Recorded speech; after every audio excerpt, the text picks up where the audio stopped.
ফিলিস্তিনের মতো বিদ্যমান বাস্তবতা কেবল আরব কিংবা মুসলমানদের জন্যই উদ্বেগজনক নয়, বরং তা সমগ্র মানব জাতির জন্যই উদ্বেগের বিষয়।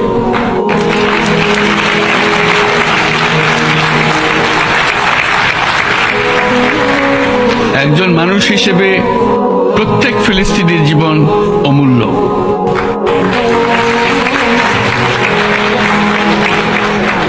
ফিলিস্তিনের জনগণের বিরুদ্ধে যে মানবতা বিরোধী অপরাধ হচ্ছে তার জন্য সংশ্লিষ্ট সকলকে দায়বদ্ধ করতে হবে।